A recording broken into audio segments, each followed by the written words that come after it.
Hello, good morning, students. Morning. I'm I'm audible. Yes, Okay, sir, I'm audible to you. yes, sir. Okay, students, if I'm audible to you, please thumb.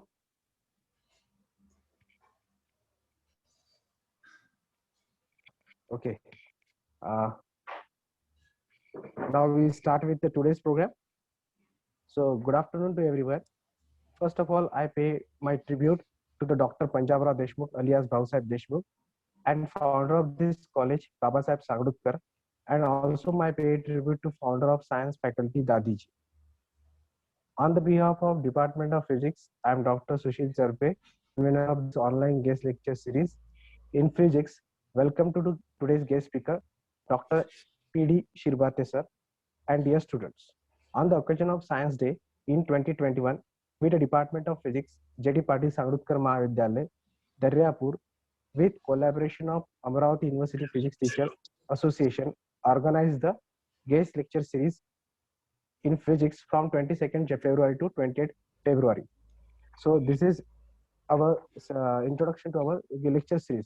Now today's our guest speaker, Dr. Prakrus Shirbhate. He is the assistant professor at Department of Physics, Gopika Bai Sitaram Gawande College, Umarkhed, District Yavatmal.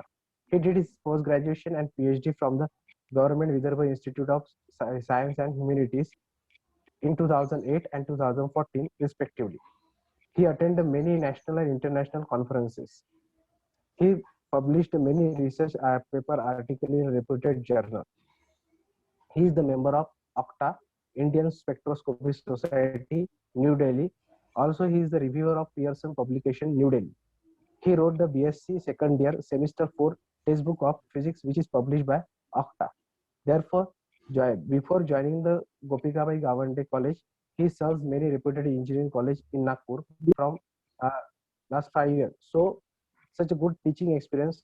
Teacher today deliver the guest lecture on the topic Basic of Semiconductor, which is very startup knowledge to understand the electronics and practicals. So, may I request to our guest speaker, sir, please deliver the talk. Sir, over to you now. Thank you. Thank you very much, Dr. Sushil Charpe. First of all, I take this opportunity to congratulate our organizer for organizing such a wonderful and informative lecture series on physics. Sir, I'm audible? Yes, sir. Yes, sir. Okay. First of all, I congratulate to organizer, especially Dr. Sushil Charpe sir and his team for organizing such a wonderful and informative lecture series in physics for a physics student affiliated to Amravati University. That is a buddy physicist of our Vidarbha region. And I also thanks to Dr. Sushil Charpe for introducing me. And I also thanks to Dr. Charpe and all organizer for giving me a chance to share my knowledge with all the buddy physicists. Dear student, today I am going to deliver on topic that is the basic of semiconductor. Now, myself, Dr. Praful Shirbhate, as the introduction is already given by my best friend, Dr. Sushil Charpe, that I'm working as assistant professor in Gopikabe Gawande College, Umarkhed, since last 4 years. And today I chosen one topic that is the basics of semiconductor. Dear student, this topic is very essential for us when you enter in the field of physics, because we all know that when we enter in the world of physics, we have to perform a lot of experiments. In each and every experiment, we have to deal with the various devices, maybe diode, transistor, and then many more applications we perform in our laboratory by using such type of devices. Okay, these all devices are very familiar with all of us because we are from 10th standard or from 12th standard, we are performing the various practicals by using the semiconductor devices. My motto of taking this topic for this introduction, for this lecture series is that all all students, we all know about the semiconductor, what is the basic of semiconductor, but little bit again I want to revise that topic so that it will be help for our future to understand the concept of semiconductor and to understand the concept of physics. Now initially I share my slides here.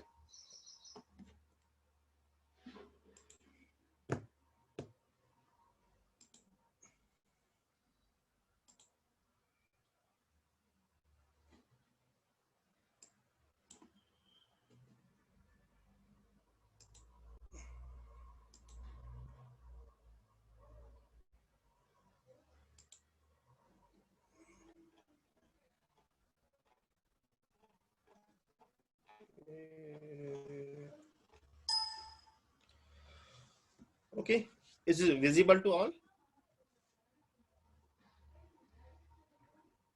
Yes, sir. It is visible to everyone. Okay, thank you very much, sir. Dear student, today we are discussing about the very important topic, that is the basic of semiconductor. Now look at this picture. Now in this picture I take few diagrams. Now in the first figure or in first picture we see that it is nothing but the vacuum tubes. I hope you all are aware, or you may be not aware about that vacuum tubes, because before discovery of this semiconductor, all the electronic devices, or in all electronic devices, we use vacuum tubes or vacuum bulbs as a, if we see, if at your home places, if you have some old transistor or old radios, you might maybe see that such type of audios or that radios, we can say, in your home. The size of that radios and are very big in size. It because for the fabrication of that radio, initially we use the such type of vacuum tubes. The disadvantages of this vacuum tube is that it requires very high voltage, and that high voltage, because that high voltage, we require lots of maintenance, and hence these are not so efficient for the uh, working purposes in the case of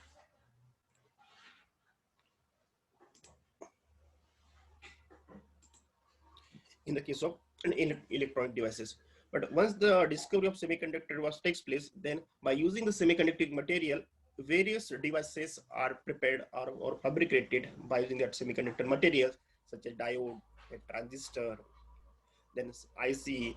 That single IC consists of number of transistors which are embedded in that IC. Okay, and then the discovery of semiconductor is takes place, and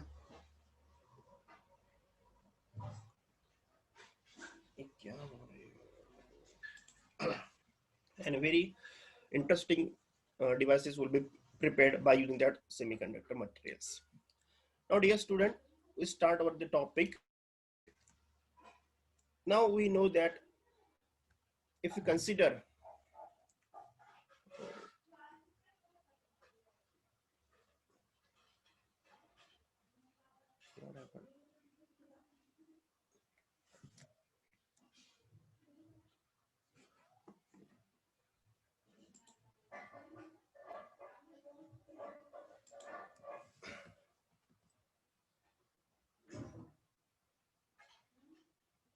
sir 1 minute sir wait. मी बाकीच्या सगळ्या सुधारणाऱ्यांना एकदा शेवटचं सांगतो. Okay okay जर तुम्ही विनाकारण त्याच्यावर तुम्हाला मी सांगितलंय की त्या स्क्रीनवर टॅम्पर करू नका, बोट फिरवू नका, तुम्ही पेन यूज केला तर ते स्क्रीनवरती ओमिट दिसतं ते त्याच्यावरती, आणि ते तसंच राहतं. प्लीज विनाकारण हे करू नका. ते तुमचाच लेक्चर ते तुम्हाला दिसणार नाही व्यवस्थित. त्याच्यापेक्षा शांतपणे ते लेक्चर ऐका, त्याला स्क्रीनला तुमच्या हात नका लावू 10 वेळा. ठीक आहे sir, please start your lecture. Actually the slides are not shifting. एक minute, just a minute.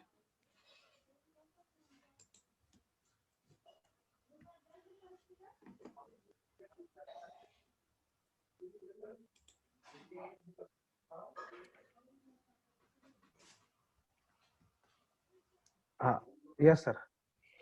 Yes. Uh, Okay. Now, dear student, we all know about the solids. What is the solid? We know that solid is material which consists of number of atoms, and depending upon the arrangement of that atom, in which, or we can say in the case of solid, all the atoms are closely packed for the formation of solid. On the basis of atomic arrangement, the solid are classified in two types. One is crystalline solid and second is amorphous solid. Now, what do you mean by crystalline solid? Crystalline solid are those solid in which all the atoms are regularly arranged in periodic manner. That solid is called as crystalline solid. And the another one is that amorphous solid in which all the atoms are arranged in a random manner. But when we are dealing with the semiconductor, then we consider the solid which is a crystalline solid. Okay, now here we consider one crystalline solid. That crystalline solid is classified in three types, especially conductor, semiconductor, and insulator. Now, dear friends, today we initially concentrate on what is my conductor, what is my semiconductor, and then insulator. Now, we all know about what is my conductor. We know that the conductor is a material which allows the flow of current through it. That material is called as a conductor. Or also we can say that the material which have free electron for the process of conduction, then that material is also called as a conductor. And we all are very familiar with the example of conductor such as any metal, maybe copper, aluminium, silver, gold. These are the very common example of conductor. Now, when we discuss about the insulator, friends, we all know that what is my insulator? Insulator is a material or it is a solid which does not allow to pass the current, or we can say that insulator is a material in which no free electrons are available for the process of conduction, and hence that material is said to be the insulator. And we all know about the example of the insulator, that is nothing but the wood, plastic, rubber. These all are the common example of the insulator which we all are aware about this. Now, in between the conductor and insulator, there is one third type, that is the semiconductor. The semiconductor is a material. Semi means partially. Say conductor. That's why we can say semiconductor is a material which shows the both the property, that is both the property of insulator and conductor. That material is said to be the semiconductor. Sometimes that material act as an insulator, and sometimes that material act as a conductor. That type of material or that type of solid is called as a semiconductor material. And the electrical conductivity of that semiconductor material is lies between that of conductor and insulator, which is in the range of 10 raised to power minus 4 to 10 raised to power minus plus 4 Siemens per meter. And that semiconductor is very interesting, and our today's lecture or main topic is a semiconductor, that is the basic of semiconductor. That semiconductor is again classified in two types. One is intrinsic semiconductor and second is extrinsic semiconductor. Friends, we know that intrinsic semiconductor are called as a pure or chemically pure semiconductor are called as an intrinsic semiconductor. And the example for intrinsic semiconductor are germanium and silicon. Similarly, in case of extrinsic semiconductor are chemically doped semiconductor. When the pure semiconductor, that is when the intrinsic semiconductor is doped with the help of some control amount of impurity in that pure semiconductor, then we build up the extrinsic semiconductor. When, because of the addition of control amount of impurity, the electrical conductivity of that semiconductor increases, and hence that semiconductor is called as an extrinsic semiconductor. And there are two types of extrinsic semiconductor. One is P-type semiconductor and N-type semiconductor. This is all about the solid, how that solid are classified in crystalline solid and amorphous solid. Then we consider a crystalline solid because all the semiconductor are crystalline solid in which all the atoms are arranged in a regular and periodic manner. Depending upon the properties of that solid, crystalline solid, we classify the crystalline solid in three types, that is conductor, insulator, and semiconductor. The semiconductor is again classified in two types: intrinsic semiconductor, that is chemically pure semiconductor; the extrinsic semiconductor, which is chemically doped semiconductor. And there are two types: one is N-type and P-type. Now we go to the origin of that semiconductor, how that solid is classified in three types on the basis of band structure. Now, initially we discussed the definition of that semiconductor, conductor, and insulator on the basis of their properties. Now we discuss how that solid will be classified in three types on the basis of their band structure. So we discuss about the band theory of solid.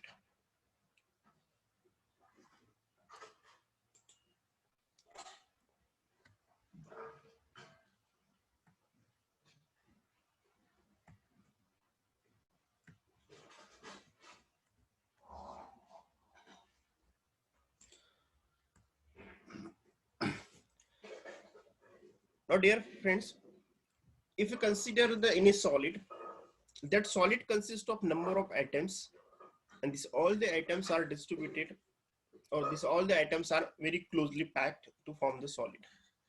Now, if you consider one silicon crystal, in which if you consider one single silicon atom, we know that silicon atom is belong to the fourth group of the periodic table, and the atomic number of silicon is 14. It means that it consists of 14 electrons. Okay, and obviously according to their configuration, all the 14 electron are distributed in a different energy level. Okay, as we all are familiar with the energy structure or the energy levels, because of that, in first energy level or in first orbit, 2 electrons are there. In second orbit, there are 8 electrons are there, and in third orbit there are 4 electrons. Now this concept is we already discussed in your chemistry syllabus also. Here we can see that all the electrons are distributed in a different energy level, and as we are considering the isolated silicon atom, isolated means kashala म्हणतात isolated? Isolated means we are considering the only single atom, that is a single silicon atom, and hence all the electrons are distributed in a different energy level, and as this silicon atom is isolated, that is single one, that's why all the energy level are discrete. They are not interact with each other, and hence according to the energy orbits, according to this orbits, all the atoms are distributed in a different energy level. In first energy level there are 2 atoms, in a second energy level there are 8 atoms, and remaining 4 atoms in the remaining 4 electron in a third orbit. Now here we can observe that all the electrons are occupy their own energy with respect to their energy, or they occupy their own energy level with respect to their energy. And as this atom is an isolated atom, that's why there is no splitting, because this energy level is completely visible for us, and they all are stable one. But when we are discussing about the band theory of the solid, then in that case, that solid consists of number of atoms. Now, if we consider that solid consists of 2 atoms, and if both the atoms are far apart from each other, कसे आहेत, एक solid जर घेतला आपण, in that solid it consists of number of atoms, and all the atoms are far apart from each other, and hence there is no interaction. And we already discussed every atom has its own energy level. That's why as there is no interaction between these 2 atoms, then their energy level are well separated. You can easily see here. So these are the 2 atoms, atom number 1 and atom number 2, and these are their energy level E1 and E2, and for another one this is E1 and E2. As this all the atoms are far apart from each other, that's why there is no interaction and we easily compare or separate their energy levels. But as the distance between these two atoms goes on decreasing, means the interaction between them goes on increases, and when the distance between them reaches to the interatomic distance, that is nothing but the diameter, we can say that the diameter of that atom, then there is a splitting of energy levels takes place. As in this our case where consider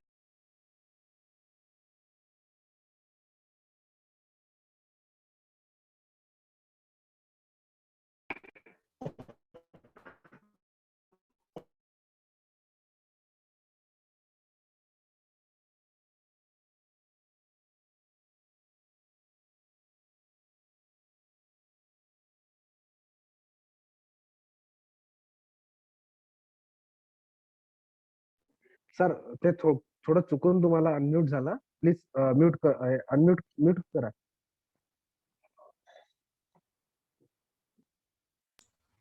हा, okay okay sir. yes, okay, okay okay, thank you.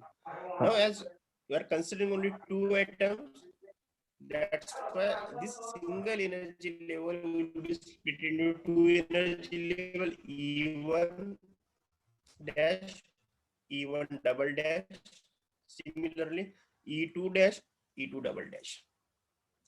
Now if you consider this system consists of three number of items, then each energy level will be E1 double dash, E1 triple dash, similarly E2 dash, E double dash, E2 triple dash. Now in this way, if we consider a system which consists of n number of atoms, then each single energy level will be split into n number of energy levels, and in that time or at that time, this all the energy levels, splitted energy levels get overlap with each other, and hence they form a band. In this image we can easily see as the number of atoms are get increases, that's why all the splitted energy level may overlap with each other, and hence there is a formation of band. Okay, and in this way the band will be formed, or the energy band will be formed in the case of solid. Now when we discuss about the formation of energy band in the case of solid,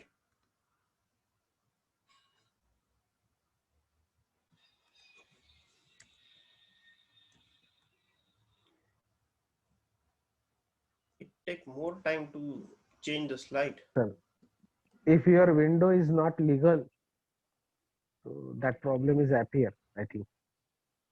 Okay, nice, it's legal.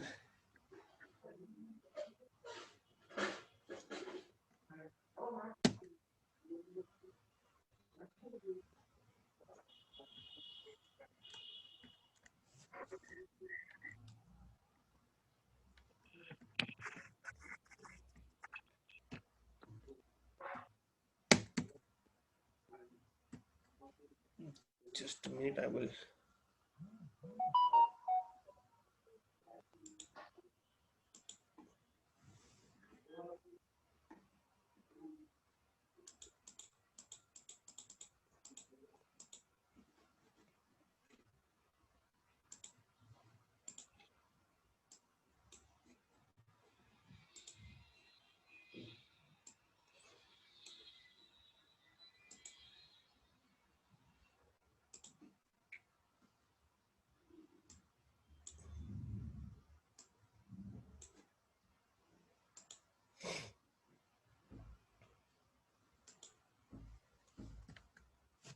Okay, now if you compare this formation of energy band in solid in a glance, then we consider three stage.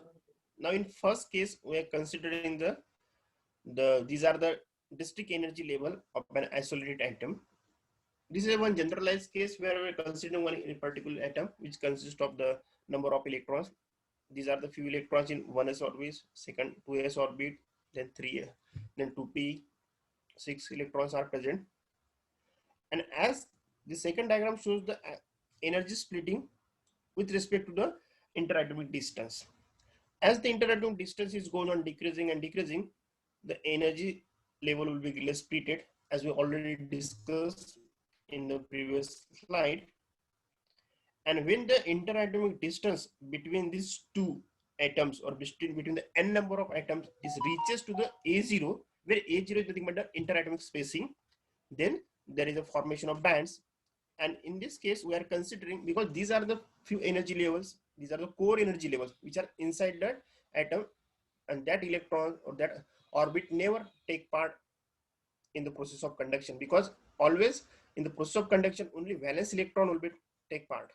Okay, now these are the 1s orbit, 2s orbit, these are the completely filled orbit which are the core bond or core orbits. But outermost band consists of this number of electrons in a 2ps orbit. That's why for this orbit there is one bond or band. That band is called as valence band. And above that orbit there is one another energy level, that is 3s. That is a next permittable energy level. But as in our case there is no electrons are available, that's why this energy level is empty. This energy level is empty, and because of the splitting of that energy level, we obtain one band, and that band is called as a conduction band. And we can compare the valence band and conduction band. Valence band is formed only because of the valence electron which are present in the outermost filled orbit or outermost orbit, which consists of few electrons. And the conduction band is formed because of the next permittable orbit which is completely empty, no electrons are present. Okay, and in this way there are two bands are formed. One is valence band and another is conduction band. Because to classify that solid material in the basis of bands theory, we require these two bands, valence band and conduction band.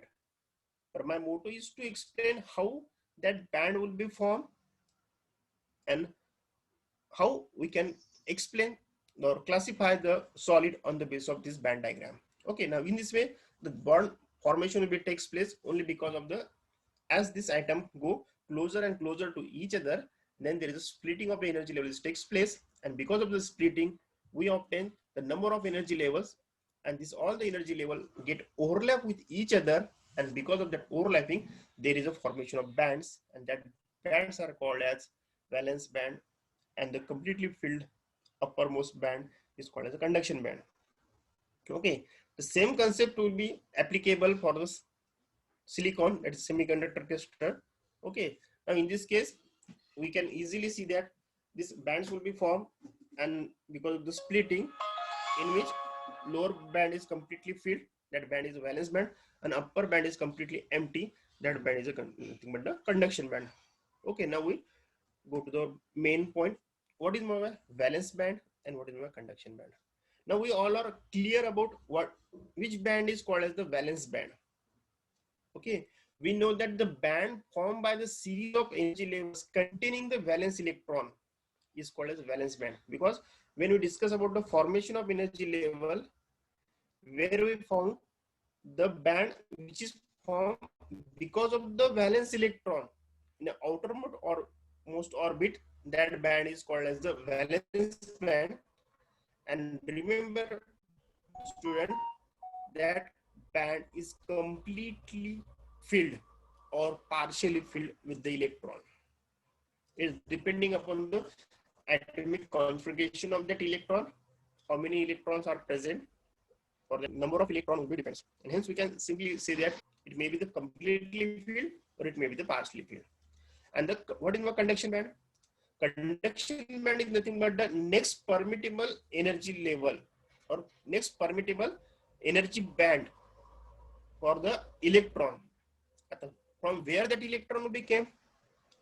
That electron will become from the valence band or the covalent bond. When some amount of energy will be supplied to that particular solid, then there is some breaking of covalent bond takes place, and when that covalent bond get break, then this electron may be shifted to the upper permittable energy level, and that permittable energy level forms one bond. That bond is called as the conduction band. That's why we can see that the conduction bond is formed by energy values of the free electron that have been broken. Their covalent bonds is called as a conduction band. or in simple word, we can say that the conduction band is nothing but the next permittable energy band for the free electron. That band is called as the conduction band. And that conduction band is always empty or partially filled with the electron. Okay. Now this is all about the valence band and conduction band. Now we take our next point, that is a Pyramidal energy gap. Dear student, in the formation of band structure, we observe in between the valence band and conduction band, there is one gap. This is one gap is there. That gap is called as Pyramidal energy gap. And my question is, can the electron are present in this gap, or can the electron or any charge type or any charge carrier will be present in this gap? So I say the answer is no, because the Pyramidal gap or Pyramidal energy gap is nothing but the energy gap between the valence band and conduction band is called as a Pyramidal energy gap or Pyramidal band or band gap. This band is formed by the series of non-permittable energy levels above the top of the valence band and below the bottom of the conduction band. It means that no electron will be present in this gap. This gap is only not permittable energy levels. Okay, the energy gap is denoted by the letter E suffix G, and it is the amount of energy supplied to excite the electron from valence band to conduction band, and it is measured in the electron volt. Okay, how that energy band will be denoted? That energy band is denoted by the letter EG. That is one symbol to denote the Pyramidal energy gap. And that Pyramidal energy gap is also defined as it is the amount of energy required to shift the electron from valence in the valence band, and we have to shift that electron to the conduction band by applying some amount of energy. Then what amount of energy is required? The energy required must be the greater than the energy of this Pyramidal energy gap. It means that if we consider any particular solid material having the particular energy gap value, that is band gap value, and if we supply the energy more than that energy gap, then one of the electron will be moved from valence band to the conduction band, because they get that amount of energy and overcome that Pyramidal energy gap and cross that Pyramidal energy gap and go to the conduction band.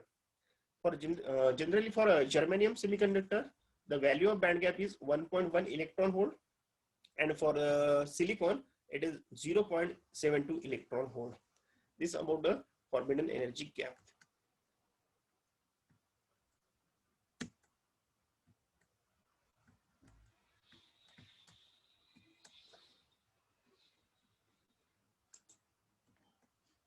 Okay, now we classify the solid on the basis of their energy band structure.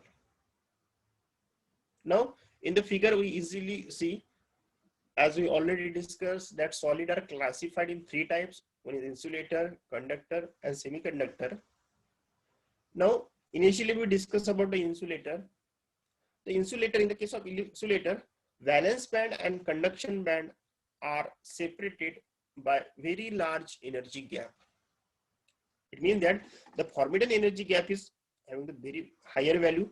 That value may be greater than 3 electron volt. And if the energy gap is very more, then the electron from valence band does not go to the conduction band, because as we already discussed, the valence band is completely filled or partially filled, and conduction band is completely empty.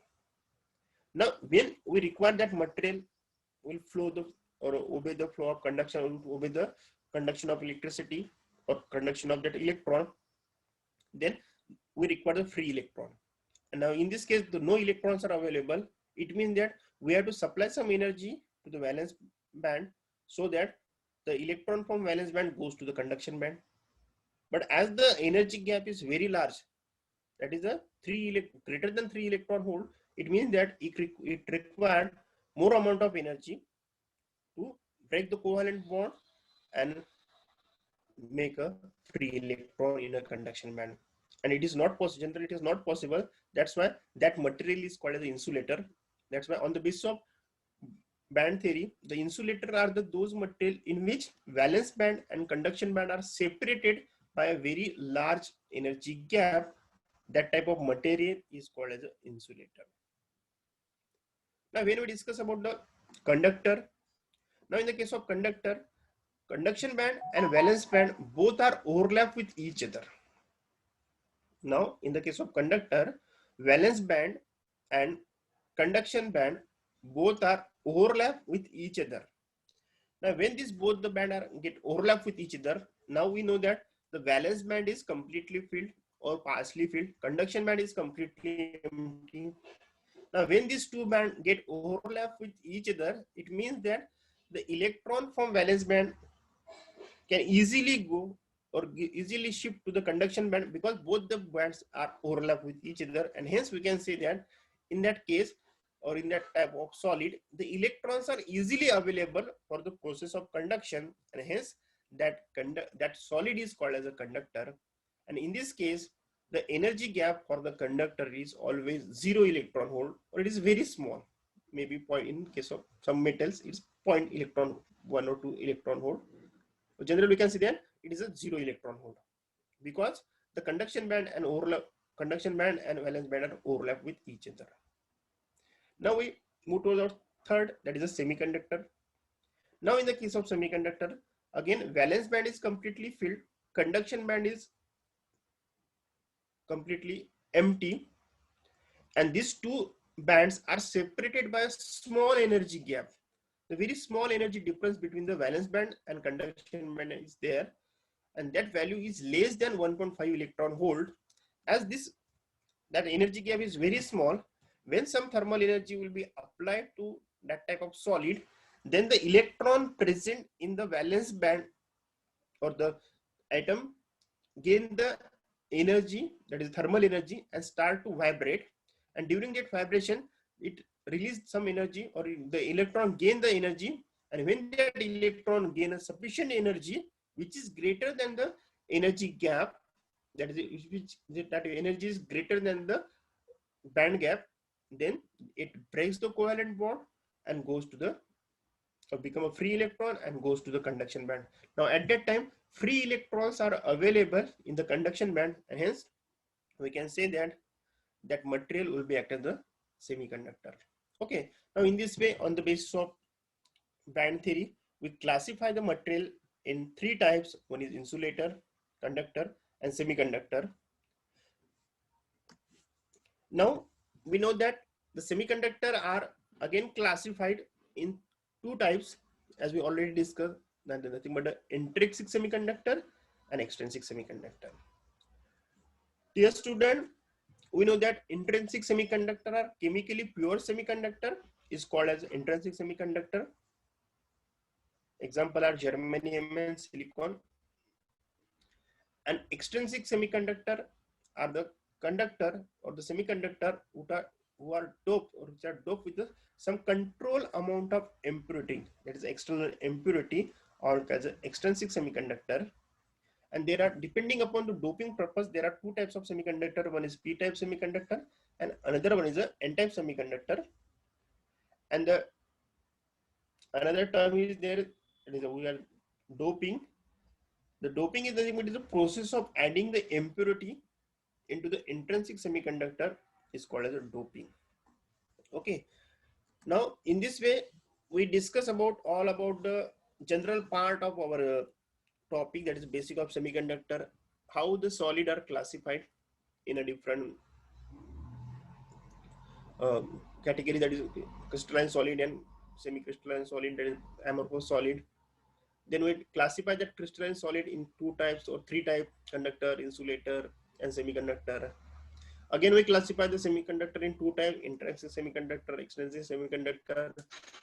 Then we all explain about how the bond get formed, valence band, conduction band. Then we discuss about the energy gap. Now we come to our next point, as the types of semiconductor. Now we discuss there are two types of semiconductor. One is intrinsic semiconductor, another one is extrinsic semiconductor. Now we concentrate on the first type of the semiconductor, that is an intrinsic semiconductor.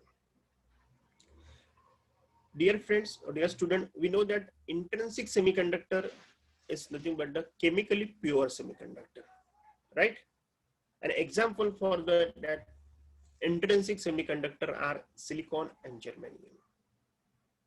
Now, if you consider the example of silicon, the silicon is belong to the fourth group of the periodic table, and that's why the valency of silicon is 4. It means that in the outermost orbit of the silicon, only 4 electrons are present.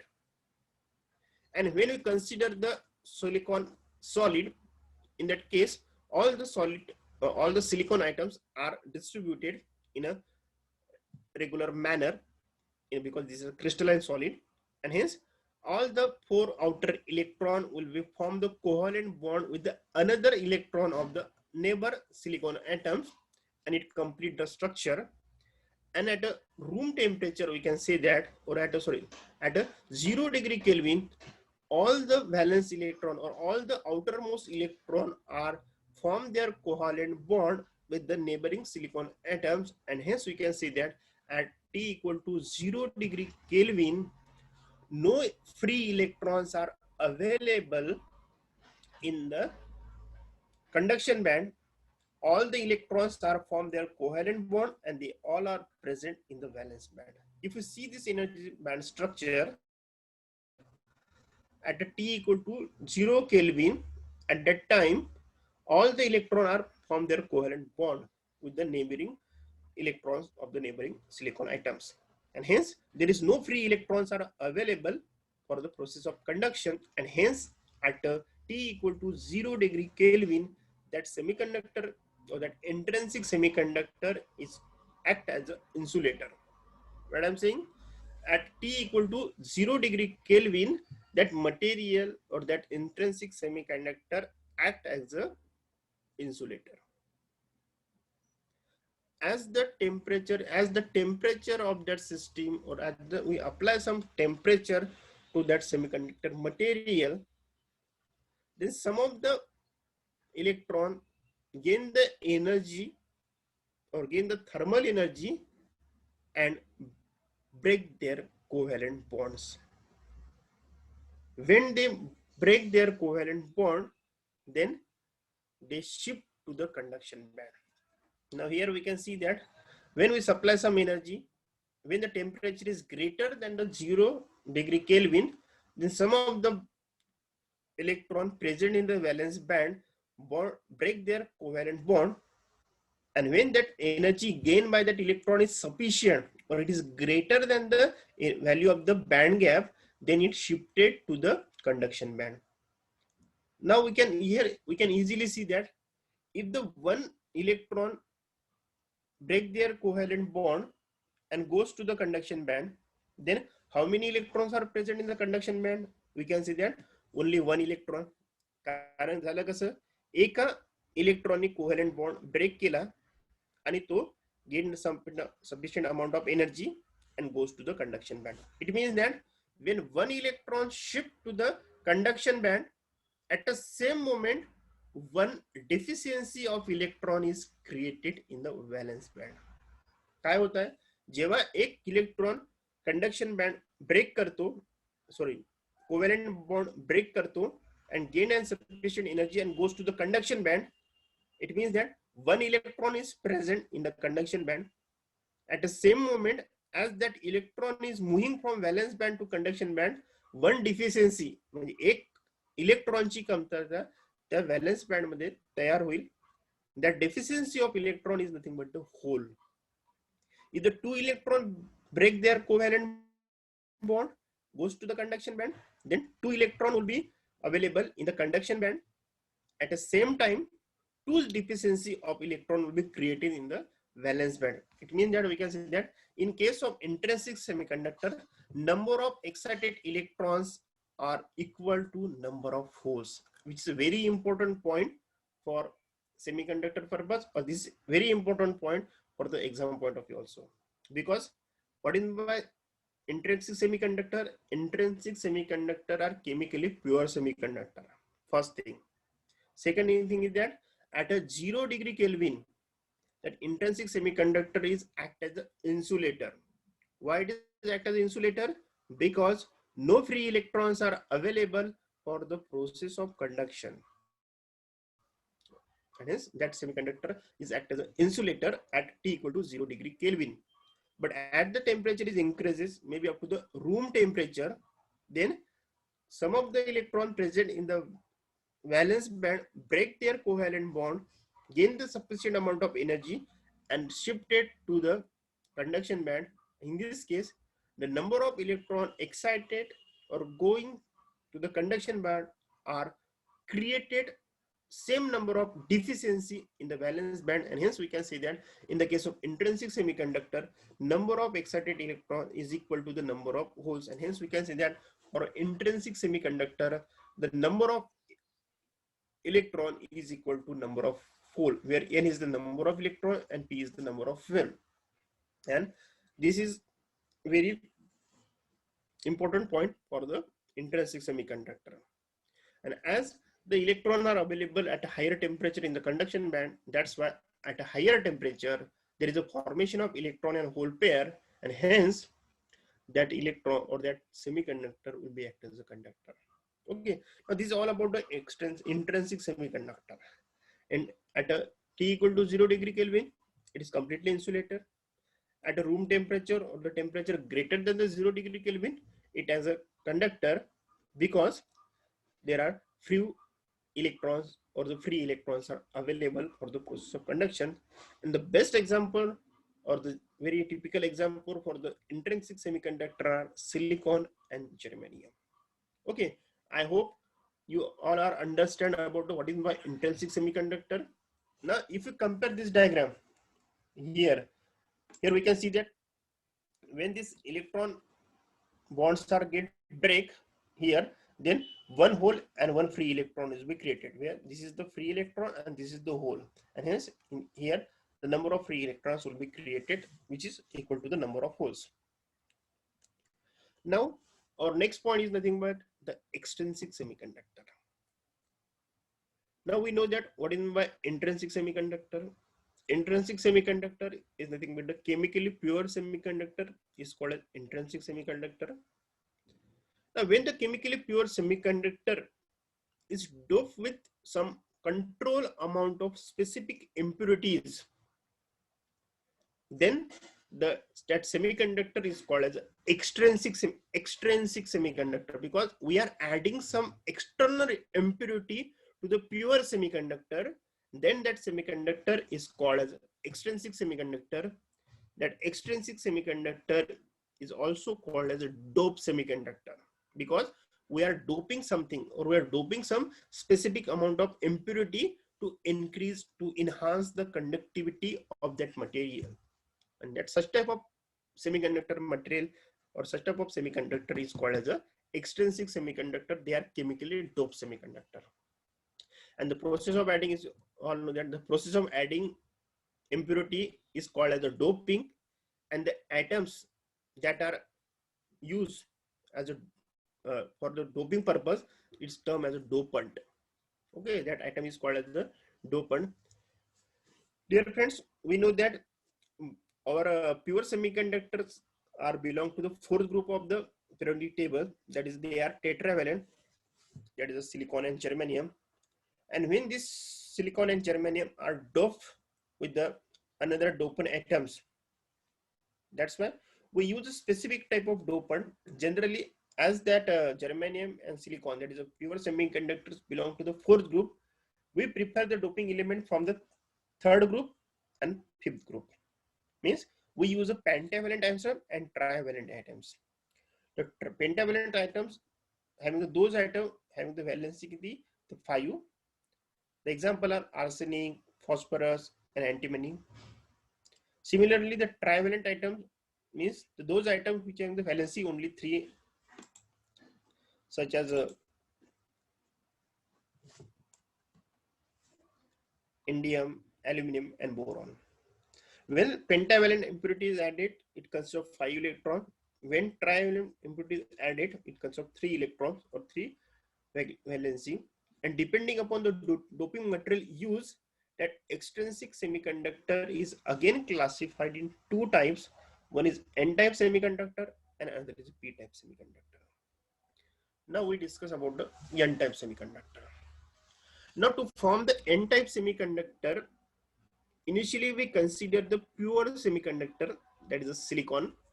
And this first diagram shows the two-dimensional representation of the silicon crystal. If the one of the silicon crystal or silicon atom is replaced by the one dopant atom, now here we use arsenic as an atom, which is a pentavalent impurity. Pentavalent impurity means that arsenic belongs to the fifth group of periodic table, and hence the valency of that arsenic is 5. It means that it consists of 5 electrons in the outermost orbit, and the silicon consists of or belongs to the fourth group. That's why it having the valency 4 electron, and hence it consists of 4 electron in their outermost orbit. Now, when that pure semiconductor is doped with the pentavalent impurity such as arsenic, then the out of 5 electron of arsenic atom, 4 electron form the covalent bond with the electron of the neighboring silicon atoms, and 1 electron of that arsenic is loosely bound with the arsenic atom itself. इथे काय होईल, जे आपण arsenic किंवा impurity item इथे add करत आहे त्याला valence electron किती आहे, 5 आहेत. म्हणजे आउटर ऑर्बिट मध्ये किती इलेक्ट्रॉन आहे, 5 इलेक्ट्रॉन आहे. त्या 5 इलेक्ट्रॉन पैकी 4 इलेक्ट्रॉन हे कोव्हॅलंट बॉन्ड फॉर्म करतील रिमेनिंग इलेक्ट्रॉन्स सोबत, म्हणजे सिलिकॉनच्या रिमेनिंग इलेक्ट्रॉन सोबत, आणि 5वा जो इलेक्ट्रॉन राहील तो लूजली बाउंड राहील त्या आर्सेनिक आयटम सोबत. And hence in this case we obtain a such type of diagram where that 1 electron is available but it is not free, it is loosely bound with that arsenic atom. That's why if you consider the band structure, in that case valence band is present which is completely filled, conduction band is completely empty, and where we are considering the arsenic atom as a dopant which consists of 5 electron, ज्यापैकी चौघांनी covalent bond found केलेला 5वा loosely bound आहे, and that electron is not easily available. That's why at that time or at T equal to 0 degree Kelvin that conduction band is empty. And if the conduction band is empty, again we can say that at T equal to 0 degree Kelvin that N-type semiconductor will be act as a insulator because no free electrons are available.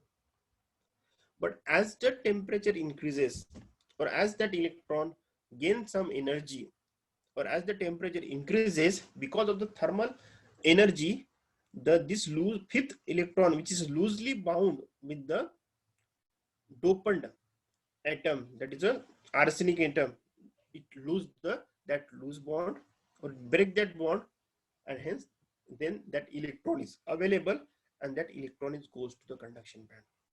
Okay, now that arsenic atom, what is the role of that arsenic atom? The role of that dopant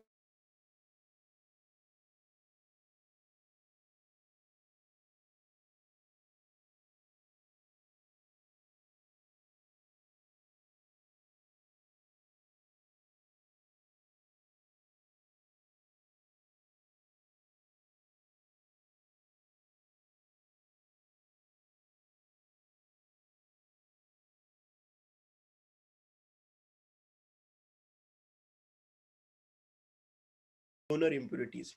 Okay, and when that donor impurity donates its 1 electron to the conduction band, it becomes a positive charge carrier. That is, it is become a positive ions. These are the immobile. They are steady. They are fixed at that particular point, and hence these ions are called as immobile ions, which are the donor ions which donate 1 electron to the conduction band. Okay, the donor impurities creates an energy level closer to the conduction band, and it is represented by the letter ED. Okay, as the temperature increases, that donor atom donates 1 electron, and hence the 1 free electron is available in the conduction band at a particular temperature. Then how many electrons are present in the conduction band? If you compare the number of electrons present in the conduction band. Now, as we are discussing about the N-type semiconductor, in the case of N-type semiconductor, we add a pentavalent impurity impurity which donate one electron, an electron carry negative charge. That's why that type of semiconductor is called as a negative, that is a N-type semiconductor. Okay, and in the N-type semiconductor, without breaking the covalent bond of the valence electron or without shifting the electron from the valence band to the conduction band, we easily observe that this donor atom already donate one electron, means at a very small temperature or very lower temperature, few electrons are already available in the conduction band which are donated by the donor atom. Means in the case of N-type semiconductor, majority charge carrier, the more number of electrons are present in the conduction band. Okay, majority charge carriers are the conduction, are the electron. But as the temperature is again increases, then some of the electrons present in the valence band break their covalent bond and goes to the conduction band. Now, if you compare, suppose in general, we can see that in this N-type semiconductor, only 4 atoms are used as a dopant. किती use के लिए? 4 use के लिए. It means that these 4 atoms donate the 4 electrons. 4 electron donate के लिए, the conduction band मध्ये किती राहतील? 4 electron राहतील. At that moment, any hole is present in this diagram? No. कारण की काय? 4 donor atom घेतले, 4 donor atom ने 4 electron donate केले, 4 electron conduction band मध्ये already आहेत, because of the we use the 4 donor atoms, and at that moment no electron will be came from the valence band. It means that there is no vacancy, there is no deficiency of electron in the valence band, and hence only 4 free electrons are available. But as the temperature again increases, then some of the electron present in the valence band break their covalent bond and goes to the conduction band. If one of the electron from valence band goes to the conduction band, at that moment in the conduction band there are 5 electron. किती राहतील? 5 राहतील. Valence band मध्ये एक deficiency तयार होईल, म्हणजे एक hole राहील. Means if we consider the charge carrier, then we can say that in the case of N-type semiconductor, in a conduction band there are more number of electrons are present as compared to the holes, because here electron are considered as a majority charge carrier and holes are created or considered as a minority charge carrier. Because in the case of N-type semiconductor, we can say that as the dopant atoms donate the electrons, and hence there are more number of electrons present in the N-type semiconductor. That's why the majority charge carrier in the semiconductor, that is the N-type semiconductor, is electron, and the minority charge carrier in the N-type semiconductor are the holes. Okay, now this is all about the N-type semiconductor. Now friends, there are many questions regarding to N-type semiconductor, which type of impurity is added. Maybe in the examination various questions will be asked on the basis of which type of dopant is added to form the N-type semiconductor in a pure semiconductor, the pentavalent impurity, right? Which are the name of the pentavalent? Give me the example of the any pentavalent impurity. कुठले कुठले आहे? तर phosphor आहे, arsenic आहे. Which are the majority charge carrier? Which are the minority charge carrier in the N-type semiconductor? Okay, where the donor energy level will be available or created in the band structure of the N-type semiconductor? So we can say just below the conduction band. Okay, the number of question will be generated on this N-type semiconductor. Okay, so you have to remember this all the point for the exam point of view. Then we discuss about the next point, that is a P-type semiconductor. Now in the case of P-type, just explanation of P-type semiconductor is completely similar to the N-type semiconductor. Just we revise it. Now to form the P-type semiconductor, what you have to do? We have to add trivalent impurity. Now as we are considering the trivalent impurity, now this figure shows the 2-dimensional structure of the silicon atom, and where I replace one silicon atom with the trivalent impurities such as aluminium. Aluminium belongs to the third group of the periodic table. That's why it consists of 3 electrons, only three free electrons. Out of these 3, all the 3 electrons form the covalent bond with the 3 electrons of the neighboring silicon atoms, and hence one bond is not completed because it requires neighboring silicon atoms require 1 electron to complete the band with this aluminium atom. And we can see that there is already deficiency of electron is there, but at a room temperature, or so at a T equal to 0 degree Kelvin, no free electrons are available. And hence, if you consider the energy band structure, the valence band is completely filled, conduction band is completely empty. We add up trivalent impurity atom, that is aluminum and silicon. This aluminum or trivalent impurity are consist of 3 valence electron, which means that they are the acceptor, because they need 1 electron to complete their octa or to complete their covalent bond. Okay, now when the energy level, when the temperature of is goes on increases, at that moment some of the energy levels of silicon or some of the electron of the silicon atom break their covalent bond. Then that easily available electron which are generated by the breaking the covalent band are available to this aluminum atom to form the 4th covalent bond, and hence that bond structure will be get formed. Now in this case, this aluminum atom accept 1 electron from the silicon atom to complete to become a stable one, and hence this impurity is called as an acceptor because it accepts the electron. From where it accepts the electron, all the electrons are present in the valence band. That's why the energy level of that acceptor atom is just above the valence band, because they can easily accept the electron from the valence band. And when that acceptor atom accept 1 electron from the valence band, at that moment the one hole or 1 deficiency of electron is cleared, because this valence band donate 1 electron to this dopant impurity atom, which is acceptor atom. Means 1 hole is created inside this valence band.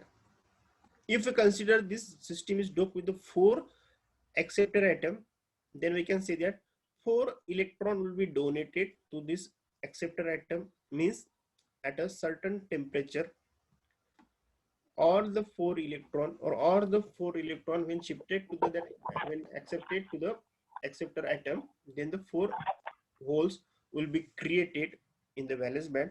At that time, no free electrons are available. Means we can see that in the case of p-type semiconductor, holes are the majority charge carrier, because in this type of semiconductor, holes are the majority charge carrier, because 4 holes are available in the valence band, but no electrons are available in the conduction band, and hence as hole carry the positive charge. That's why this semiconductor is called as a p-type semiconductor, and where tetravalent impurity accept the electron.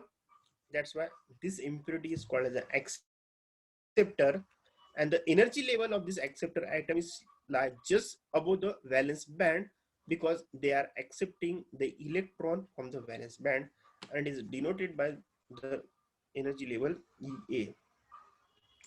Okay,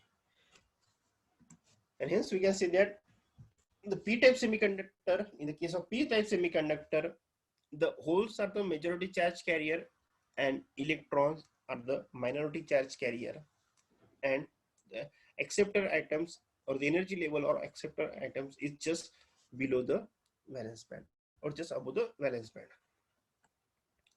Now we, in the both intrinsic semiconductor, the n-type and p-type semiconductor, we see how the hole will be generated.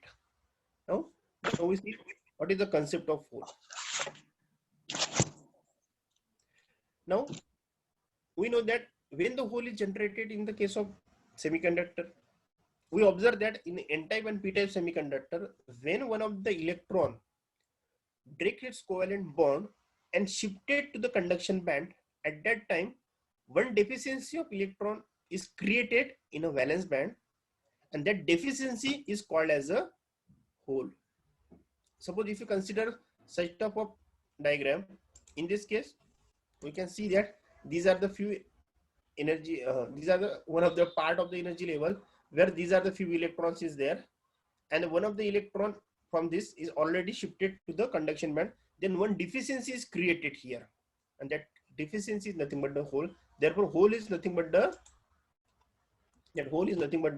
absence of the electron, or the deficiency of negative charge can be treated as a positive charge, nothing but the hole. When the electron will be moved, if you consider when this electron will be moved, from this point to this hole, then we can see that then that electron take a position of hole. At the same moment, the deficiency of electron is created at that point, and hence that hole is shifted here. If you consider this electron will occupy this position, then the deficiency is created here. And in this way, if we compare this all the diagram, we can see that the motion of the electron, if the electron is moving in a positive, suppose if you consider the electron is moving in a negative x direction, then in opposite direction hole will be moved, because electron is moving in this direction and hole will be moving in this direction. And hence we can say that the holes are positive charge carrier, and movement of the electron from the nearby slides gives rise to the movement of the hole in a opposite direction, because the both are will be moved in a opposite direction. And the most important property of semiconductor is that the semiconductor material are the bipolar material in which two types of charge carrier are available. One is the hole and second is the electron. And we obtain the electrical property, that is electrical conductivity or the any electrical parameter, only because of the two types of charge carrier, that is the electron and hole. Okay, now this is all about the hole. Hole is nothing but the deficiency of electron in the valence band, and we can clear that only free electrons are available in the conduction band, and only free holes are available in the valence band. Now we define the another most important term, that is a Fermi level or Fermi energy. Dear student, we generally compare the two energy when we discuss about the band structure. There is a one valence band is there, uppermost the conduction band is there. In between these two, there is a one Pyramidal energy gap. Okay, and now here we are discussing the Fermi energy level. The Fermi energy level is nothing but the highermost, if you define for the conductor, the highermost occupied energy level at 0 degree Kelvin is called as the Fermi energy level. That energy level corresponding to that energy corresponding is called as the Fermi energy. Or in general, we can say that if you are considering the any energy level, that energy or that energy band consists of number of energy level, then few electrons are occupied in the first energy level, then second few electrons will be occupied in the second energy level, then third energy level, and suppose fourth, fifth are energy levels are completely empty. And finally, we can say that the third energy level is the last filled energy level. That's why that third energy level is called as the Fermi energy level, because the highest occupied energy level at 0 degree Kelvin is called as the Fermi energy level in the case of conductor.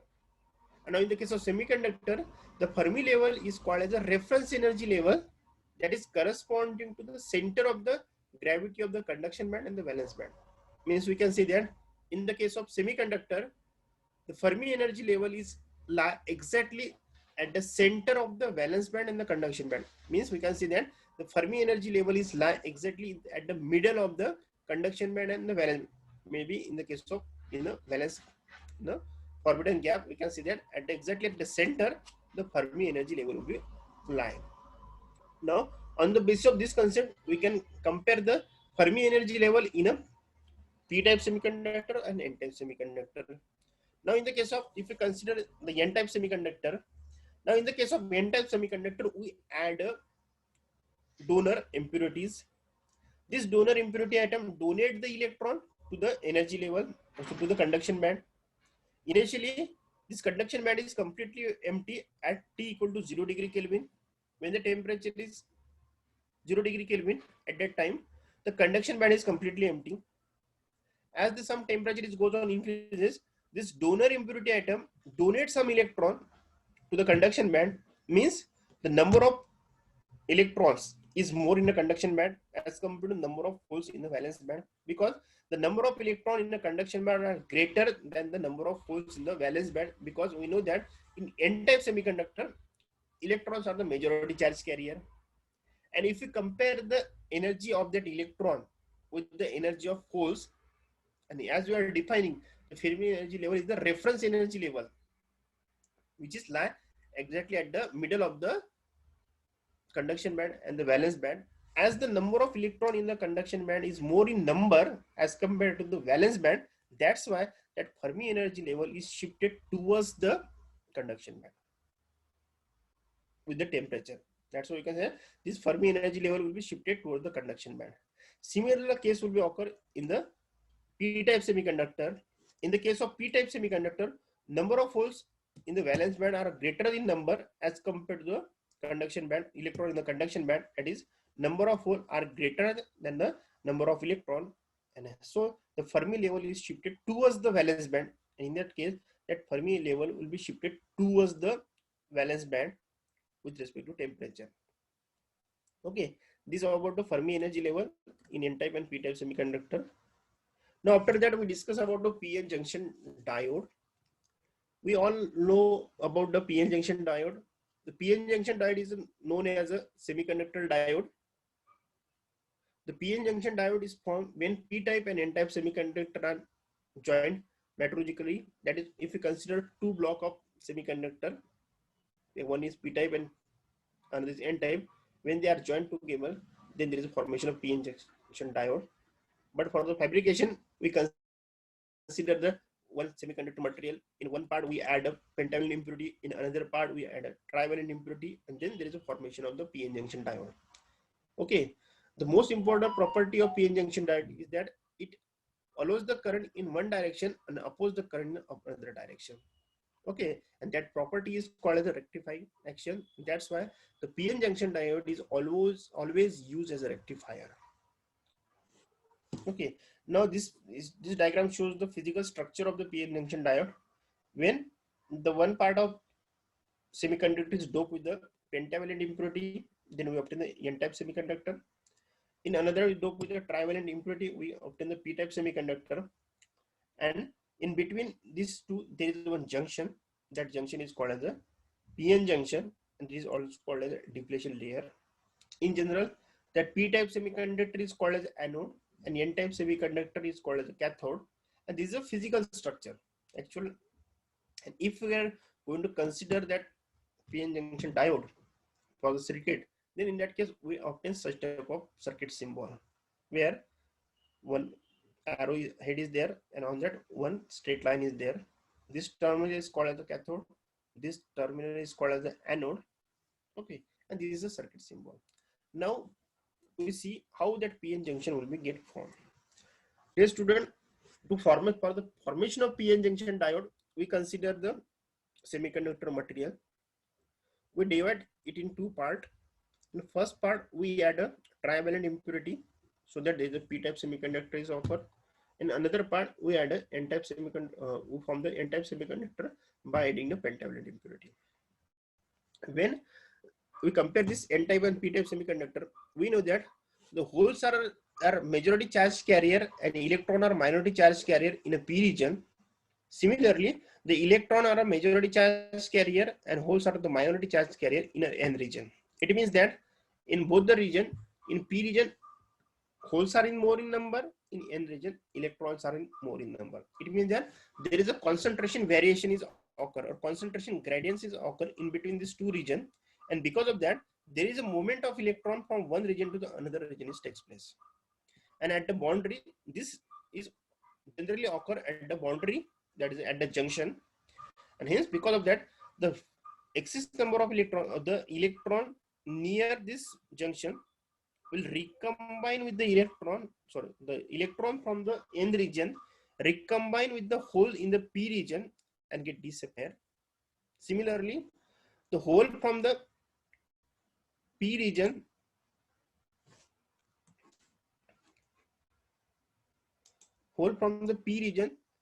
recombine with the electron in the N region and get disappear. And during the disappearing, in this or near the junction of that PN junction diode, the only immobile ions would be remains. Because if we consider this is one donor atom, this donor atom carry one electron. Now this is acceptor atom which consists of one deficiency, that is a hole. Now when this hole and this electron get recombine with each other, now they leave behind their ions which are immobile. Here the holes are positive charge carrier, that's why their atoms carry the negative charge. Similarly, in the N-type semiconductor, this atom carry this immobile ions carry the positive charge, and hence the electric field is created near the junction. And because of that electric field, there is a potential barrier is created, and that potential barrier is nothing but the depletion region having the particular voltage V0. That V0 is nothing but the potential barrier created because of this immobile ions or the field created because of this. And that this is a depletion region. And this depletion region opposes the flow of electron from N region to P region. And similarly, this depletion region oppose the flow of hole from P region to the N region, and it will be act as a boundary between the N-type and P-type semiconductor. That's why we can see that a PN junction is the boundary between the P-type and N-type semiconductor. Okay, now in this way, PN junction is formed only because of the overlapping or recombination of electron and hole near the junction, and there is a formation of potential barrier having the voltage V0. The value of voltage is depend upon the material. For germanium, the value is different. For the silicon, the value is different. Now, when the PN junction is formed, we have to move the electron, or we have to use that PN junction diode for the conduction purpose. Then we need to bias that diode.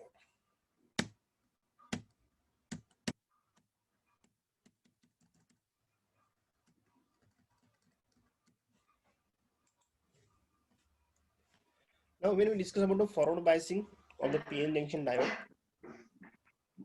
when first terminal, that is the P terminal of the diode, is connected to positive terminal of battery, and negative terminal of the diode is connected to negative terminal of battery, then it is called as a forward biasing. What is my biasing, or what is my bias? Bias is nothing but the when the application of the external power to the diode is called as a biasing. For the working purposes, we have to apply some amount of external energy or external power to that semiconductor diode so that it can work. So there are two types of biasing. One is forward biasing, second is the reverse biasing. Now in the case of forward bias, when the positive terminal of battery is connected to P type or P terminal of the PN junction diode, similarly negative terminal of battery is connected to N terminal of the diode, then that biasing is called as the forward biasing. When the forward biasing is applied, at that moment, here we can see that the battery is positive charge carrier. It is connected to the P-type region. P-type region consists of the hole in majority charge carrier, and holes carry the positive charge. That's why there is a repulsion between this positive charge and these holes, and hence we can see that all the hole will be moved towards the junction. Similarly, in a N region, electrons are present in more in number, that is the majority charge carrier, and this is connected to negative terminal of the battery. Because of that, both are negative. Again, all the electron will be moved away from that potential, and hence they will be moved towards the junction. In this way, on the depletion region, the force will be applied, or the electron and hole try to overcome that barrier, and hence the width of that barrier goes on decreasing, because there is a potential barrier is formed having the voltage V0, that is a depletion real potential. When the diode is connected in forward bias mode, both the P-type and N-type, both the majority charge carrier try to overcome that barrier, and because of that, the width of the depletion region goes on decreasing. And if the external voltage becomes the greater than the value of potential barrier, approximately 0.7 volt for the silicon crystal and 0.3 volt for the germanium, then that potential barrier overcomes, and hence the current will flow. Means what happened, when the applied potential is of that battery is up to 0.7 electron volt for the silicon crystal and 0.3 electron volt for the germanium crystal, then this electron or this hole can overcome this barrier and current will be flow. Now this is about the forward biasing. Similar case will be occur for the reverse biasing. When the P terminal of the diode is connected to negative terminal of the battery and N terminal is connected to positive terminal of the battery, now this is biasing is called the reverse bias. Now as positive terminal is connected to, P terminal of the diode is connected to negative terminal Now the hole carry the positive charges. That's what this all the holes will be attracted towards this battery terminal. Means we can say this all the holes will move away from the barrier or away from the potential region.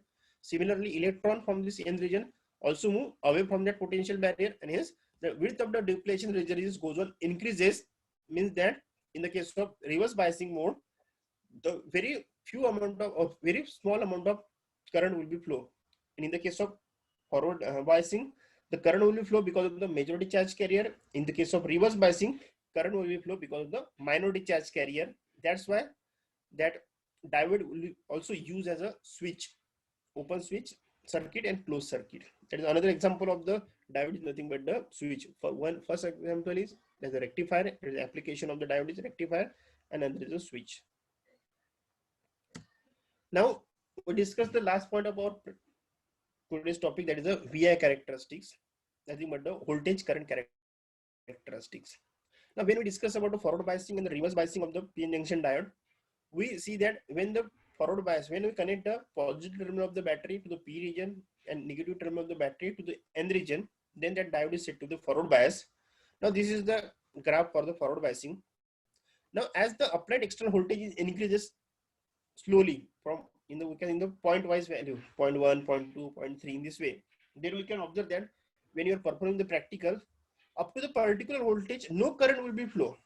When you perform that PN junction diode, that is the characteristic of PN junction diode, then we can easily observe that no current will be flow. If you consider generally in our lab we use a silicon diode, and for the silicon diode the value of working value, that is a knee voltage or cut-in voltage is 0.3 volt. We observe that when the forward bias voltage reaches to 0.3 volt, then the current will be start. Okay, that's why that voltage is called as a cut-in voltage, or we can say that cut-in voltage is nothing but the voltage at which diode start the conduction. That voltage is called as a cut-in voltage, or also we can say that the voltage V0, that is a output voltage, sorry, this is potential barrier voltage at which the current rise sharply, is called as a cut-in voltage. Dear friend, when we see the graph of that PN junction diode, we see that this is a curve-like structure. It means that this graph is not it is a non-linear graph. If you consider the any solid material, maybe any conductor, we can see that as the voltage increases, current is also increases. At that time, we graph a linear nature of the graph. That is, we obtain the linear VI characteristics. But when we consider the PN junction diode, in that case, it is a non-linear device. And here we define one term, that is a cut-in voltage, nothing but the minimum voltage at which diode start the conduction. That voltage is called as a cut-in voltage. Okay, thank you so much for being or patience and hearing me. Thank you so much. Yes, sir.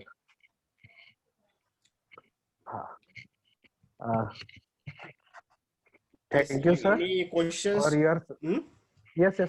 We're taking the question answer Okay. session. Yeah. Thank you, sir, for your nice lecture. So now session is open for question answers. Dear students, if you have any questions, please write your question in chat box or ask to directly sir. तुमचा mic तुम्ही unmute करा आणि सरांना प्रश्न विचारू शकता. Sir, there is one question in chat box.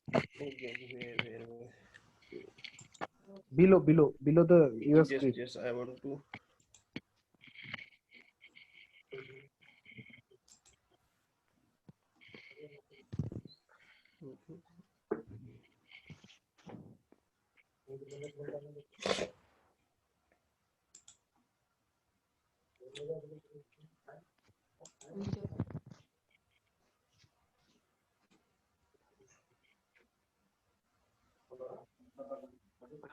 Sir, question is there, what is core? First question is, what is core? The core is nothing but the inner. If you consider the any atom, in that atom, number of energy electrons are available. And this all the electrons are distributed in a different energy level. Okay, but when you are dealing with the energy band structure, at that time, the only outermost energy level is considered, and all the inner energy level are considered as core energy level. means that this all core energy level are not considered for the explanation of the valence band and conduction band. That is nothing but a core in our case. Sir, there is one other question below that. What can you tell about the forward bias and reverse bias again? Okay. Shortly. Dear friend, if you discuss about the forward bias and reverse bias, generally we know that the PN junction diode consists of two terminals. One is N terminal and second is a P terminal. Similarly, if we see the any battery, that is power supply, which we use in our lab, it consists of two terminals. One is positive terminal, second is a negative terminal. We know that PN junction diode is one semiconductor device, and to make that diode functional means if you have to work, you have to use that diode, then you have to apply some power. So in a simple word, we can say that if you have any device with us, suppose you have your mobile, okay, and if you have to use that mobile, initially you have to apply some power, that is you have to apply some battery, or you have to charge your mobile, then that mobile can work. The same thing is that because our mobile consists of number of semiconductor devices. Similarly, if we discuss about the forward bias and reverse bias for our, in the case of PN junction diode, then in that case, that positive terminal of the battery is connected to the P region of the diode. Similarly, negative terminal of the battery is connected to the N region of that battery. As P-type semiconductor consists of more number of holes, and that P is connected to the positive terminal of battery, that positive and the hole carry positive charge, there is a repulsion, and because of that, all the holes are moved towards the junction. Similarly, electron present in the N region also move towards the junction, and hence the potential barrier, that is the value of V0, is goes on decreasing, and hence we can that width is goes on decreasing. And when the applied voltage is reaches to that particular value, then that electron can overcome that barrier from N side to P type, and similarly the holes can move from P region to the N region, and hence the current will be flow from that junction. Same will be happen in the case of reverse bias. In the case of reverse bias, the polarities get changed. P region is connected to N region, and N terminal is connected to P region. But in that case, as the polarity is reversed, that time hole and electron both are moved away from that junction, and hence the depletion region is goes on increases. As the depletion region is goes on increases, in that case, majority charge carrier never overcome that barrier, but in that case, current will be flow only because of the minority charge carrier. That is in the case of reverse bias. Yes, one question is there.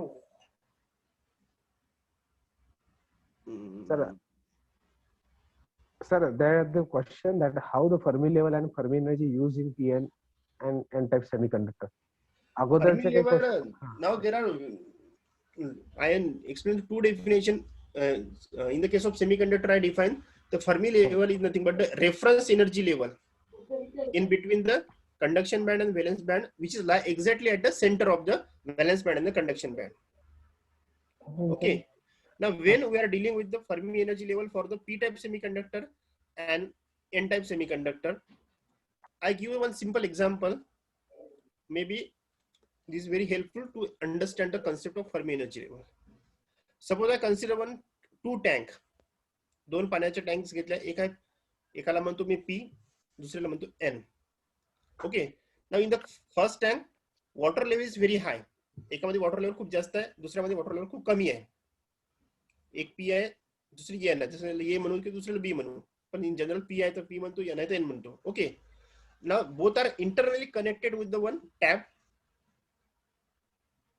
If that tap is closed, then at that time the Fermi energy is exactly like in the center of the both the top edge of the water in the first tank and the bottom edge of the tank in the second tank, that N tap. म्हणजे जर आपण compare केलं वरची जी level असेल एका टाक्यामधली आणि दुसरी level, तर त्या दोघांच्या सेंटरला ती फर्मी एनर्जी लेवल असेल. जर टॅप जर आपण ऑन जर केला तर काय होईल, ज्या टँक मध्ये पाणी जास्त असेल ते पाणी कमी कमी येईल, बरोबर आहे, आणि दुसऱ्या टँक मध्ये पाणी वर वर जाईल. ऍट अ सेम मोमेंट जर आपण फर्मी एनर्जीचा कन्सेप्ट जर अप्लाय केला, जिकडे ज्या गोष्टी जास्त असेल तिकडे ती फर्मी एनर्जी आधी राहील, आणि त्यानुसार ती शिफ्ट होतील खालून वर. पी टाईपच्या वेळेस जर कन्सिडर केलं आपण तर त्यावेळेस काय होईल, ती एनर्जी लेवल खाली खाली शिफ्ट होते दिसेल. आणि ती जर फक्त आपण एन टाईपचं जर कन्सिडर केलं तर त्यावेळेस ती एनर्जी लेवल कशी वर शिफ्ट होताना येईल. तर तोच कन्सेप्ट आपण एक्सप्लेन केला होता पी टाईप आणि एन टाईप सेमीकंडक्टर मध्ये. तर पी टाईप सेमीकंडक्टर जर आपण घेत असेल तर त्यावेळेस in the case of p type semiconductor we add a acceptor impurity atom that accept the electron from the valence band. That's why in the case of p type semiconductor the energy level is Fermi energy level is available near the valence band. Similarly in the case of n type semiconductor we add a donor impurity atom which donate the electron to the conduction band. That's why more number of electron will be available in the conduction band, and hence with respect to that electron the Fermi energy level is just below that conduction energy level, that conduction band. Sir, there is what is the advantage of advantage and disadvantage of semiconductor? What is the advantage and disadvantage of semiconductor? I say there are lots of advantage of semiconductor in day-to-day life or in a. Sir, I think you must say what is the answer the question, that is what is the use of semiconductor? Yes, in Means the case application of semiconductor, because in day-to-day life we are using the lots of devices, our laptop or mobile or any electronic equipment which is available in our house all are made up of the semiconductor. That's why we use our power supply in our laboratory which consists of the diode. Again we use various devices which are available in each and every devices in each and any home appliances. We are using the semiconductor. If you specially use discuss about the application of semiconductor, then we know that semiconductor will be used as, if you consider PN junction diode, then it will be used in a rectifier. It is also used as a voltage regulator. It is also used as a switch for on and off purposes. Is also another type of another device, nothing but a LED, light emitting diode. There are lots of advantages of or uses of the semiconductors are available. So there is one question: what is mean by cutoff voltage? Cutoff voltage? No, that I think it is cut-in voltage. Yes. It is cut-in voltage. Cut-in voltage nothing but when if you are connecting any power supply or if you are connecting the diode in a forward bias mode, when you are performing any practical, we observe that when you increase the external voltage of that battery step by step, 0.1, 0.2, 0.3, initially it is observed that no voltage or no current will be flow from that diode because it not start the conduction. But when that voltage reaches the value of cut-in voltage, when it reaches the operational value, then it start the conduction. That operational value of voltage is called as a cut-in voltage, or it is also called as knee voltage. Is there any more questions? One question is there what is a doping? And doping nothing but it is an addition of control amount of impurity to the pure semiconductor is called as doping. Yes, silicon is mostly used as a One semiconductor. more is question. Is a basic one. Yes. Yeah. Yes. Anyone questions? If now question is over, तर मला असं ऐकण्याचं ज्या लेक्चरचा पूर्ण ऐकलाय तर एखाद दोन स्टुडंटने आपले comments द्यावे, म्हणजे what is the feedback of today's lecture. Please try to give the feedback.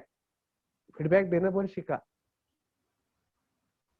Unmute your mic and camera and go live and give the feedback. Anyone? Okay. I think, sir, त्यांना काही फीडबॅकचा आता काही problem नाही, पण I think you organize the one seminar competition at your college. Yes. So please tell us our student and inspire them to try to. Okay. Thank you Go for for seminar. giving a chance to share about that seminar competition. Dear student, in GS Gowande College, Department of Physics is organizing seminar competition, that is university level seminar competition on 4th March of 2020. 2021. In this seminar topic, the motto is that to give a platform to the student of graduate level to share their knowledge about the physics which they have and choose the topic of their interest. That's why we're taking the various topic, that is a semiconductor physics is there, quantum physics is there, then a special theory of relativity is there, laser and its applications are there. Out of apart from this topic, if the student are interested to consider to take any other topic, then they can welcome, or they can deliver their topic, or they can deliver their seminar on the topic of their interest, no doubt. But condition is that topic is belong to the syllabus of the BSc of their class. Second thing is that this competition is completely online by using the Google link. We use a Google Meet app, and with the help of that, we share the link on that WhatsApp group, which is already created. And near about till a few students are joined their that registration link and join the WhatsApp group. And in up to the 3rd March, we accept all the registration, and on 4th March, we start the competition at sharp 10 a.m. in morning. So I request and to all the buddy physicists of this university to participate in this competition and share your knowledge with us. If you have any doubt, then you can contact your sir for the preparation of your PPT, or any, if you need any help, you can contact Dr. Sushil Charpe sir, or you can contact me too. Yeah. Yes, I think now this understood our student. Okay. So now we are moving to our vote of thanks. May I request Ms. Rakhi Bhagwat, Assistant Professor, Department of Physics, to deliver the vote of thanks. Thank you, Charpe sir. Good afternoon to all of dear students and respected sir. So myself, Rakhi Vilas Bhagwat, Assistant Professor, J.D. Patil, Sangludkar, Mahavidyalaya, Daryapur. I attend today's guest speaker deliver the nice lecture related to basic concept of the semiconductor, which is used in during the practical work. So on the behalf of the physics department, I am very thankful to our guest speaker, Dr. Prakrus Shirbhate sir, for giving very nice guest lecture and the presentation. And I also thankful to all students for participating in online guest lecture series, and hope you learn more from this guest lecture series. Thank you so much. Okay, I think thank you, sir. Now you may leave, sir. Students, thank you please, very much for giving me yes. a chance to share my knowledge. Yes. Thank you. Dear student, you will stay to tune for 2 minutes.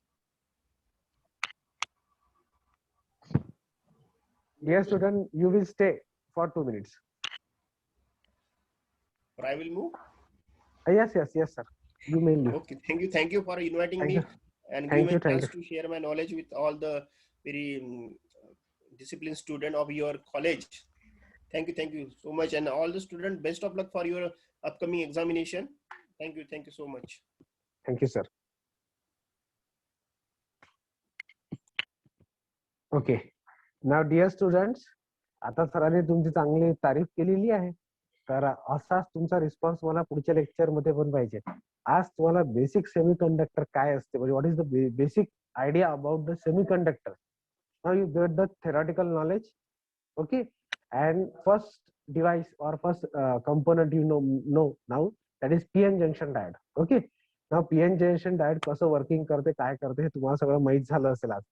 Now tomorrow we will move on next device or next that is transistor. So what is the basic idea of transistor? एक लक्षात घ्या, जे semiconductor material discover झालं त्यानंतर PN junction, नंतर transistor. This is very useful devices. Okay, त्याच्यामुळे तुमचे जे mobile phones, laptops, हे जे काही आहे हे सगळं त्याच्यामुळे आलेलं आहे. सो ट्रान्झिस्टर हा जो कन्सेप्ट आहे हा आपल्या प्रॅक्टिकलच्या दृष्टिकोनातून सुद्धा महत्वाचा आहे. What is the transistor, what are the characteristics of transistor. तर आता त्यात भरपूर सारे आहेत. आता उद्या पाहू आपण सर कुठपर्यंत जातायत का. सर बेसिक कन्सेप्ट आहे, तर उद्याचा सुद्धा लेक्चर तुम्ही व्यवस्थित अटेंड करायचा आहे. ठीक आहे.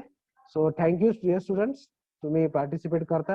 प्लीज एकदा पुन्हा सांगतो की जेव्हा तुम्ही मोबाईल स्टार्ट करता प्लीज अनम्यूट ठेवताय, त्याबद्दल चांगली गोष्ट आहे. दुसरं, do not tamper on the screen. तुम्ही तुमच्या मोबाईलवर चुकून जरी बोट लावला आणि ते पेन सिलेक्ट झाला तर त्या सरांच्या पीपीटी वरती ते टॅम्पर होतं. ठीक आहे. दुसरं, हे लेक्चर सिरीज सेकंड इयर आणि थर्ड इयरच्या विद्यार्थ्यांसाठीच नाहीये. फर्स्ट इयरचे काही विद्यार्थी आहेत त्याच्यात प्रेझेंट, पण बरेच फर्स्ट इयरचे विद्यार्थी नाही. आणि लक्षात घ्या, तुम्हाला 2 वर्ष प्रॅक्टिकल करायचे आहेत. त्यावेळेस जर हे नॉलेज नसलं तर तुमच्यासाठीच प्रॉब्लेम होईल. ठीक आहे. तर उद्याच्या लेक्चरला पुन्हा सगळ्यांनी हजर राहा वेळेत. Thank you dear students. Okay, thank you. Now you may leave the meeting. Thank you.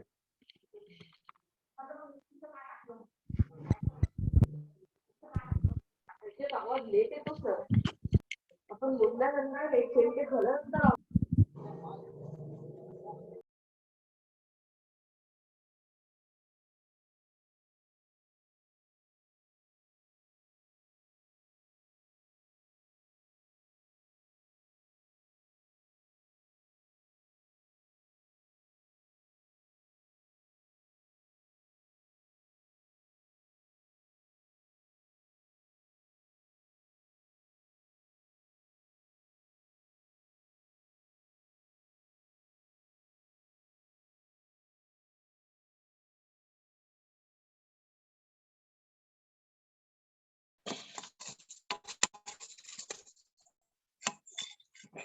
Thank you, student. Get.